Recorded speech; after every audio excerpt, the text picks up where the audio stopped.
Hi and welcome to Team Wild TV. Today, me and Keith, we're in the Scottish Highlands. It's beautiful, beautiful scenery, as you can see. We're 8 excited, aren't we, mate? Yeah. It's going to be a good one. We're using the Sauer 202 in the Wolverine variant in 243. We're hoping we're going to do the job with this today, aren't we, mate? Yeah. We're going to take it in turns. We've already tossed the coin and I'm in. So Keith's my spotter and away we go. We're just going to check the zero of the rifles now to make sure they're on, and then we're off after some hill stags.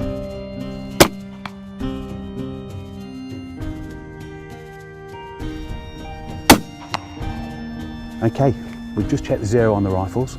They're absolutely spot on. So now the only one thing to do is get back in the truck, get a bit further on up the hill, and let's go and find some staggies. Myself and Steve hit the hill. We know there's going to be plenty of walking today, and looking up at the towering hills all around us is pretty daunting. However, we're in the good hands of our guide Tim. He knows this place like the back of his hand, and he's stalked these hills for many years.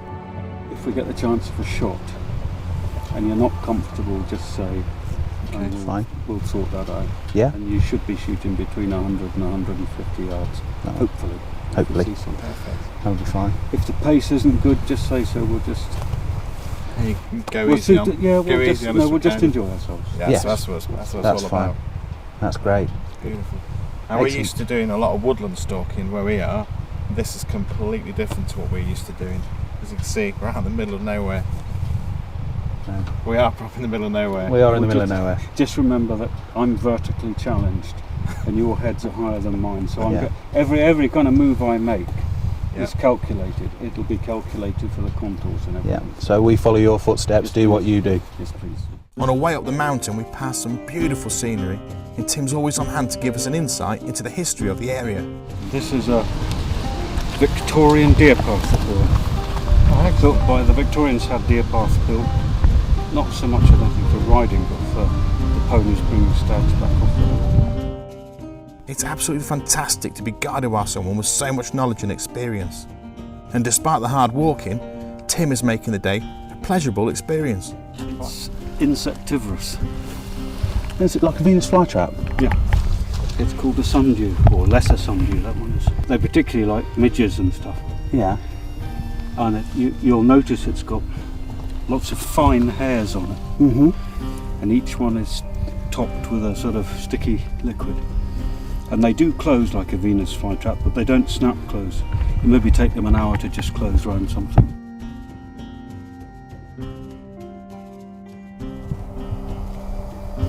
Stags. Mm-hmm. Have you ever looked for one of these before? No. You have to have a rest. Yeah. It's like a rifle. Yeah.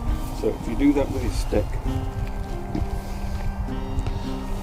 what you can't discern from here, because it's too far, is like their ages and their names, addresses and stuff like that. I can just make out that they're stags. We carry on heading up, and as we edge nearer the summit, there's a huge herd on the mountainside. Must be 100 to 120 deer grazing in the sunshine just on the top there. That's a lot of deer. A lot of deer. We slowly make our way up the hill, but the herd has begun to move. When you've got a load of deer right out in the open like this, they might not see us, but we've just got to be casual, not stop, just keep walking on. Even if they all jump up and start to sort of, definitely see us, just keep going on slowly. Okay, we've just worked our way all the way up this burn. We've been outside of the deer now, I should think, for about 500 metres, and we're within 200 to 400 metres away from them. Hopefully, as we cut that rise behind us, we're going to be right in the middle of them. So it's softly, softly catchy monkey now, and we're going to try a final assault and get in and see if we can get one down. Slowly and very carefully, we stalk along the edge of the heather. Okay. Tim's just gone up there, look. He's just peeking over the top, out the top of the burn. We can see 4 stags sat right on the brow of the hill, being very inconsiderate, just chewing the cud, looking round, making sure everything's okay. So, like I say, Tim's just nipped out the burn. He's just having a look on the valley as it drops away below us, because we reckon we've walked in now to hopefully in with them, in amongst them, but weird by the contours of the burn. So he's just nipped up on his own, stick his head above the parapet, so to say, and have a look. It's all getting rather exciting now. We continue on slowly.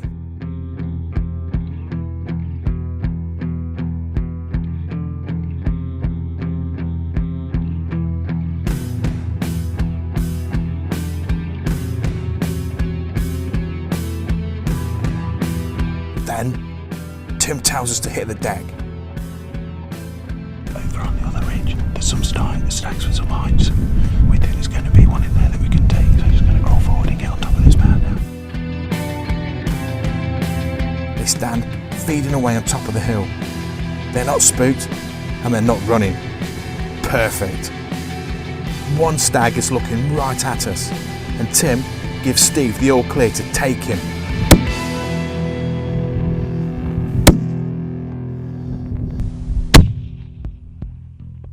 It's a good shot and he's hit hard. The rest of the herd head over the top of the hill and make a run for it. After we've given them time to head on and the stag a chance to pass peacefully, we head in.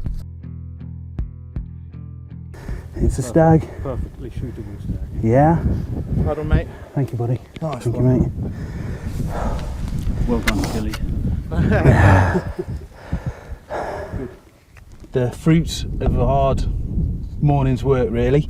He's a good cull stag, perfect for the job. He's just coming out of his velvet. It's all dried off and he'd been peeling away there, but he was a good distance away. They've estimated that he was about 200 yards. Took him with a 243 with a Lapua 100 grain bullet. Did the job, hit him just in the shoulder, bump behind the shoulder there, bump. He went straight down. He hasn't run more than 10-15 yards really. As we came over the brow of the hill, we found him completely expired. He was done. So I'm really chuffed. It's been a great morning. Next job really is to do the grollock. So I suppose I better get my hands dirty. Steve dresses out the stag right away to keep the meat from spoiling.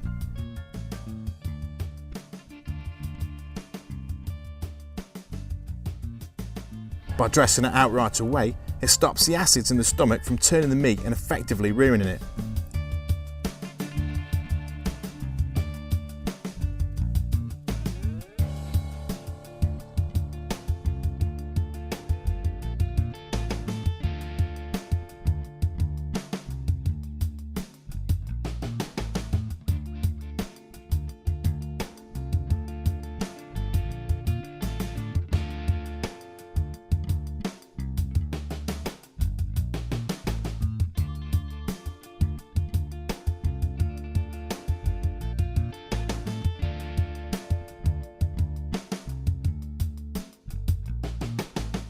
There we have it, Sauer 202 Wolverine. Although it's a varminting rifle, or designed for varminting rifle, we've come out on the hill, we've done the job.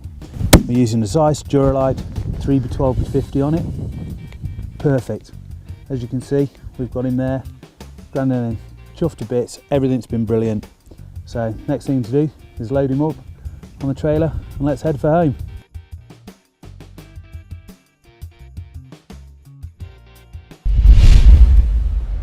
Okay, Steve's got his deer. We've grollocked it on the wagon now. We've had a quick bite to eat and we're going to head back off to the vehicle. We're miles away from the car, so as we walk back we're going to stalk and see if we see any deer. We're going to stalk into them and I'm going to try and get one. And I can't blame the rifle because it's performed faultlessly so far. Let's go.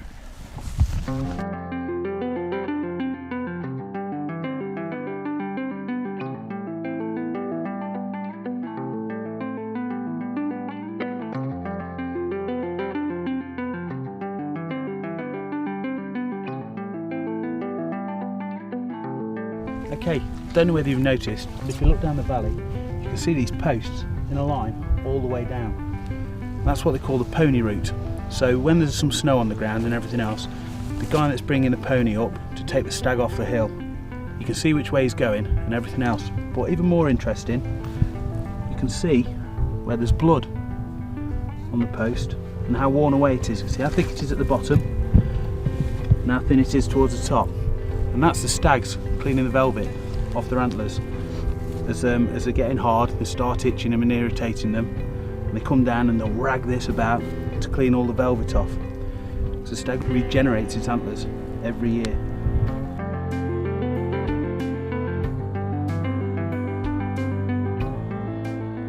What a fantastic hunt in the beautiful Scottish Highlands. Our guide Tim was a gentleman and a fountain of knowledge. The terrain was tough at times, but the scenery and experience made it all worthwhile. On top of all that, Steve has helped with the deer management in these parts by taking out a cull stag. With this red stag out of the herd, it'll help others stay strong by cutting down on the competition for food. Every little helps in deer management, and it's been an absolute pleasure to be a part of this experience.